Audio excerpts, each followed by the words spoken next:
Hi friends, welcome back to another video. ഇതുപോലത്തെ finance related channels ഒക്കെ നിങ്ങൾ follow ചെയ്യുന്നുണ്ടെങ്കിൽ നിങ്ങളുടെ ഏകദേശം ഒരു ഏജ് ഒരു 20-22 മുതൽ ഒരു 35 വയസ്സ് വരെ ആയിരിക്കും. സോ ഞാനിങ്ങനെ പറയാനുള്ള കാര്യം എന്തുകൊണ്ടാണെന്ന് ഞാൻ പറഞ്ഞുതരാം. ഒന്നില്ലെങ്കിൽ നിങ്ങൾ ഫൈനാൻസിനെ കുറിച്ച് കംപ്ലീറ്റ് ആയിട്ട് പഠിച്ച് നിങ്ങളുടെ ഫൈനാൻഷ്യൽ ഫ്രീഡമിലേക്കുള്ള ഒരു ജേർണി നിങ്ങൾ സ്റ്റാർട്ട് ചെയ്തിട്ടുണ്ടാവും. അല്ലെങ്കിൽ നിങ്ങളുടെ ഇൻട്രസ്റ്റ് പോയി ഇതൊന്നും നമ്മളെ കൊണ്ട് നടക്കില്ല എന്നുള്ളൊരു ചിന്തയിലേക്ക് നമ്മൾ എത്തിയിട്ടുണ്ടാവും. നമ്മൾ +2 കഴിഞ്ഞ് ഡിഗ്രി പഠിക്കും, അല്ലെങ്കിൽ നമ്മൾ എഞ്ചിനീയറിംഗ് എടുക്കും, പിന്നെ ഒരു PG എടുക്കും, അല്ലെങ്കിൽ ഒരു പ്രൊഫഷണൽ കോഴ്സസിലേക്ക് നമ്മൾ ജോയിൻ ചെയ്യാം. അതായത് CA, CMA അങ്ങനെ എന്തെങ്കിലുമൊക്കെ നമ്മൾ ജോയിൻ ചെയ്ത് ഒരു 20-22 കൊല്ലം നമ്മൾ പഠിക്കും. എന്നാൽ ഈ 22 കൊല്ലത്തിനിടയ്ക്ക് നമ്മൾ എന്തെങ്കിലും നമ്മൾക്ക് വേണ്ടി പഠിച്ചിട്ടുണ്ടോ? നമ്മൾ പഠിക്കുന്ന എഡ്യൂക്കേഷൻ നമ്മൾ മോണിറ്റൈസ് ചെയ്യാനാണ് നോക്കുന്നത്, അല്ലേ? സോ നമ്മൾ വല്ലവർക്കും വേണ്ടി വർക്ക് ചെയ്ത് അവിടെ നിന്ന് സാലറി മേടിച്ച് നമ്മൾ 60 വയസ്സ് വരെ തേച്ച് നമ്മൾ റിട്ടയർ ചെയ്യും. സോ ഇതാണ് നോർമൽ ഒരു ലൈഫ് സൈക്കിൾ. അപ്പോൾ ഇതിൻ്റെ ഇടയ്ക്ക് നമ്മൾ ഫൈനാൻസിനെ കുറിച്ച് പഠിക്കുന്നുണ്ടാവും. സോ നിങ്ങളൊരു കോമേഴ്സ് സ്റ്റുഡൻ്റ് ആണെങ്കിൽ നിങ്ങൾ ഫൈനാൻസിനെ കുറിച്ച് എന്തായാലും നിങ്ങൾ പഠിച്ചിട്ടുണ്ടാവും. പക്ഷേ നിങ്ങൾ പേഴ്സണൽ ഫൈനാൻസ് അല്ല പഠിക്കുന്നത്, നിങ്ങൾ ബിസിനസ് ഫൈനാൻസ് ആണ് പഠിക്കുന്നത്. അതായത് company accounts, profit and loss statement, income statement, balance sheet, cash flow statement. So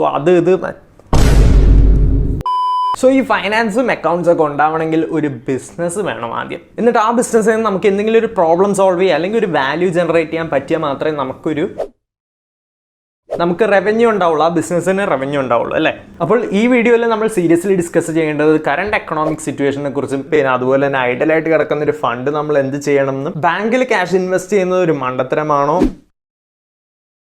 എനിക്ക് എപ്പോഴും ഒരു സേവിങ് മെന്റാലിറ്റി ആയിരുന്നു. എനിക്ക് കിട്ടുന്ന ഇൻകം ഒക്കെ ഞാൻ പ്രോപ്പർലി ബഡ്ജറ്റ് ചെയ്തിട്ട് ബെയർ മിനിമമിൽ ജീവിക്കാൻ നോക്കും. പിന്നീടാണ് ഞാൻ ഇൻവെസ്റ്റ്മെന്റിനെ കുറിച്ചൊക്കെ ചിന്തിക്കാൻ തുടങ്ങിയത്. എന്തുകൊണ്ടാണെന്ന് വെച്ചാൽ ഇപ്പോഴത്തെ ഒരു എക്കണോമിക് സിറ്റുവേഷനിൽ, ഇപ്പോഴത്തെ ഒരു കറണ്ട് സിറ്റുവേഷനിൽ ബാങ്ക് ഇൻട്രസ്റ്റ് എന്ന് പറഞ്ഞാൽ ഡേർട്ട് റേറ്റ് ആണ്. അപ്പോൾ SBIയുടെ സേവിങ്സ് അക്കൗണ്ടിൽ എത്ര % ഇൻട്രസ്റ്റ് ആണ് അവർ ഓഫർ ചെയ്യുന്നത് നിങ്ങൾക്ക് അറിയും? 5% ആണോ? അല്ല. 4% ആണോ? അതും അല്ല. 3% ആണോ? അതും അല്ല. നമുക്ക് ഗൂഗിളിലൊന്ന് ജസ്റ്റ് ഒന്ന് സെർച്ച് ചെയ്ത് നോക്കാം. വെറും 2.75% ആണ് നമുക്ക് ഇൻട്രസ്റ്റ് ആയിട്ട് പ്രൊവൈഡ് ചെയ്യുന്നത്. എന്നാലേ നമുക്ക് ഇന്ത്യയുടെ ഇൻഫ്ലേഷൻ റേറ്റ് ഒന്ന് നോക്കാം. അപ്പോൾ ഇൻഫ്ലേഷൻ റേറ്റ് അറിയണമെങ്കിൽ ഗൂഗിളിൽ just inflation rate of India എന്ന് സെർച്ച് ചെയ്ത് കഴിഞ്ഞാൽ ബിറ്റ്വീൻ 5.94% ആൻഡ് 6.1%. സോ ഇത് ലേറ്റസ്റ്റ് ആണ് എന്ന് പറഞ്ഞാൽ പ്രീവിയസ് മന്ത് ജൂണിൽ 6.1 to 6.2 ആണ്.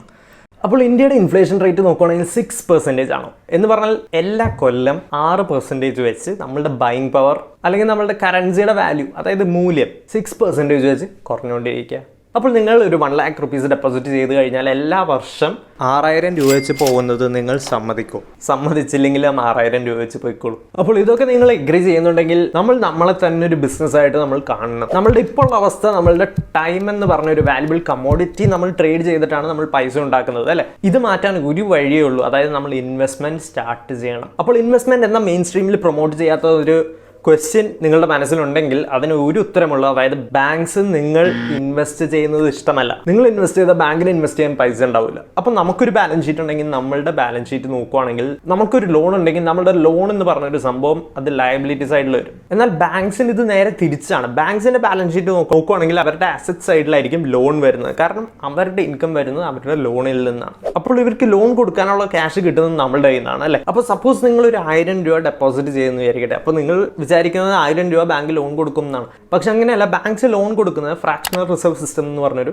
പരിപാടിയിലൂടെയാണ്. എന്ന് പറഞ്ഞാൽ ബാങ്ക്സ് നിങ്ങളുടെ 1000 രൂപ വെച്ചിട്ട് 3000 അല്ല 4000 അല്ല ചിലപ്പോൾ 5000 രൂപ വരെ ബാങ്ക്സ് ലോൺ കൊടുക്കും. സോ 5000 രൂപയിൽ നിന്ന് ഒരു 15% ഇൻട്രസ്റ്റ് ചാർജ് ചെയ്യുമ്പോൾ നമുക്ക് കിട്ടാൻ പോകുന്നത് ജസ്റ്റ് 2.75% ആയിരിക്കും. അപ്പോൾ നിങ്ങൾക്ക് ഫ്രാക്ഷണൽ റിസർവിനെ കുറിച്ച് ഡീറ്റെയിൽ ആയിട്ട് അറിയണമെന്നുണ്ടെങ്കിൽ ഞാൻ ഓൾറെഡി ഒരു വീഡിയോ ചെയ്തിട്ടുണ്ട്. അപ്പോൾ ഞാനത് ഈ വീഡിയോയുടെ കൂടെ ഞാൻ ലിങ്ക് ചെയ്തേക്കാം. നിങ്ങളിത് മസ്റ്റായിട്ട് അറിഞ്ഞിരിക്കേണ്ട ഒരു സംഭവമാണ്. സോ ആ വീഡിയോ നിങ്ങൾ എന്തായാലും കണ്ടിരിക്കണം. അപ്പോൾ നമ്മൾ മിസ് ഔട്ട് ചെയ്യുന്നത് എന്താണ്? നമ്മളുടെ ഓപ്പർച്യൂണിറ്റി കോസ്റ്റ് എന്താണ്? ഞാൻ CNBCയിൽ കണ്ട ഒരു ഇൻട്രസ്റ്റിംഗ് ആർട്ടിക്കിൾ ആണ്. അതായത് സ്റ്റോക്ക് മാർക്കറ്റിലേക്ക് കഴിഞ്ഞ 12 കൊല്ലം കമ്പൈൻ ചെയ്തിട്ടുള്ള ഒരു ഇൻവെസ്റ്റ്മെന്റ് വാല്യൂവിനേലും അതിലും കൂടുതൽ ഇൻവെസ്റ്റ്മെന്റ് ആണ് കഴിഞ്ഞ 5 മാസം കൊണ്ട് വന്നത്. അപ്പോൾ ഇതെല്ലാം ബ്രേക്ക് ഡൗൺ ചെയ്ത് നമുക്ക് ആദ്യത്തെ ഇൻവെസ്റ്റ്മെന്റ് ഓപ്ഷൻ നമുക്ക് നോക്കാം. ഇപ്പോഴത്തെ ഹയസ്റ്റ് ഇൻട്രസ്റ്റ് റേറ്റ് കിട്ടുന്നത്, അതായത് ബാങ്കിൽ ഇട്ട് കഴിഞ്ഞാൽ ഏറ്റവും ഹയസ്റ്റ് ഇൻട്രസ്റ്റ് കിട്ടുന്നത് ഫിക്സഡ് ഡെപ്പോസിറ്റ് ആണ്. അപ്പോൾ ഫിക്സഡ് ഡെപ്പോസിറ്റിൽ നിങ്ങൾ പൈസ ഇടുവാണെങ്കിൽ നിങ്ങൾക്ക് കിട്ടാൻ പോകുന്ന ഇൻട്രസ്റ്റ് 5% ആയിരിക്കും. അപ്പോൾ ഇവിടെ നേരത്തെ പറഞ്ഞ പ്രശ്നമുള്ളത്, അതായത് ഇൻഫ്ലേഷൻ 6% ആണ്. അപ്പോൾ നിങ്ങൾക്ക് എല്ലാ കൊല്ലം 1000 രൂപ വെച്ച് പോവും. ഒരു 3 to 6 months emergency fund reserve വെച്ച് കഴിഞ്ഞാൽ നിങ്ങൾ ബാക്കിയുള്ള റിമൈനിങ് എമൗണ്ട് ഹാർഡ് വർക്ക് ചെയ്യാൻ പോകണം. അപ്പോൾ ഇവിടെയാണ് നമ്മളുടെ സെക്കൻഡ് ഓപ്ഷൻ വരുന്നത്, അതായത് ബോണ്ട്സ്. നമ്മുടെ കയ്യിലുള്ള എമൗണ്ട് മറ്റ് ബിസിനസ്സിന് അല്ലെങ്കിൽ ഗവൺമെന്റിന് ലോൺ കൊടുക്കുന്നതിനാണ് ബോണ്ട്സ് എന്ന് പറയുന്നത്. അപ്പോൾ ജങ്ക് ബോണ്ട് എന്ന് പറഞ്ഞൊരു സംഭവമുണ്ട്. അതായത് ഹൈ റിസ്ക് ഹൈ റിവാർഡ് ഉള്ള ഒരു കാറ്റഗറി ഓഫ് ബോണ്ട്സ് ആണ്. ഇത് കമ്പനീസിന് ലോൺ കൊടുക്കുന്ന ഒരു പരിപാടിയാണ്. അതായത് കമ്പനീസിന് നമ്മളുടെ എമൗണ്ട് ലോൺ ചെയ്തിട്ട് അവരുടെ ബിസിനസ് ഓപ്പറേഷൻസിൽ യൂട്ടിലൈസ് ചെയ്യാൻ വേണ്ടിയിട്ടുള്ളൊരു പരിപാടിയാണ് ജങ്ക് ബോൺസ് എന്ന് പറയുന്നത്. സോ ജങ്ക് ബോൺസിന് ഹൈ റിസ്ക് ആയിരിക്കും, ഹൈ റിവാർഡ് അതുപോലെ ഉണ്ടാവും. അറൗണ്ട് ഒരു 12-15% വരെ നമുക്ക് ഇൻട്രസ്റ്റ് ഒക്കെ നമുക്ക് എക്സ്പെക്ട് ചെയ്യാം. അപ്പോൾ ജങ്ക് ബോൺസ് എന്ന പേര് വന്നത് ചുമ്മാ പേര് വന്നതല്ല. അപ്പോൾ കമ്പനി ഒരു ലിക്വിഡേഷൻ സ്റ്റേജ് അല്ലെങ്കിൽ അവരുടെ ബിസിനസ്സിന് എന്തെങ്കിലും ഇഷ്യൂ സംഭവിച്ചു കഴിഞ്ഞാൽ അവരൊരു ലിക്വിഡേഷൻ സ്റ്റേജിലേക്ക് പോകുമ്പോഴത്തേക്കും നമ്മളുടെ ബോൺസിന് ഒന്നും കിട്ടാണ്ട് വരാം. സോ ഇത് വേറെ ഒന്നും നമുക്ക് ചെയ്യാൻ പറ്റില്ല. അപ്പോൾ ഈ ബോണ്ട് പേപ്പറൊക്കെ ചുറ്റിക്കൂട്ടി കളയാനേ പറ്റൂ. എന്നാൽ അതിലും സേഫ് ആയിട്ടുള്ള ഒരു ഓപ്ഷനാണ് അത് ഗവൺമെന്റ് ബോൺസ്. ഗവൺമെന്റ് ബോൺസ് അല്ലെങ്കിൽ ഗിൽറ്റ് ഫണ്ടിലേക്ക് ഇൻവെസ്റ്റ് ചെയ്താൽ നമുക്ക് കുറച്ചും കൂടി സേഫ്റ്റി ഉണ്ടാവും. ബിക്കോസ് ഗവൺമെന്റ് ബോൺസിൽ ഇൻവെസ്റ്റ് ചെയ്യുന്നത് ബാങ്ക് FD ഇടുന്നതിനും സേഫറാണ്. ബിക്കോസ് ഗവൺമെന്റ് ഗ്യാരണ്ടി തരുന്നുണ്ട് ഗവൺമെന്റിന്റെ ബോൺസിൽ. അപ്പോൾ ഇൻ കേസ് നിങ്ങളുടെ ബാങ്ക് പൂട്ടുവാണെങ്കിൽ അപ്പോൾ നിങ്ങൾക്ക് കിട്ടാൻ പോകുന്നത് മാക്സിമം 5 lakhs ഉണ്ടാവുള്ളൂ. എന്നാൽ ഗവൺമെന്റ് ബോൺസ് ആണെങ്കിൽ ഗവൺമെന്റ് ഗ്യാരണ്ടി തരുന്നുണ്ട് ഫുൾ റീപേയ്മെന്റ് നമുക്ക് കിട്ടുമെന്ന്.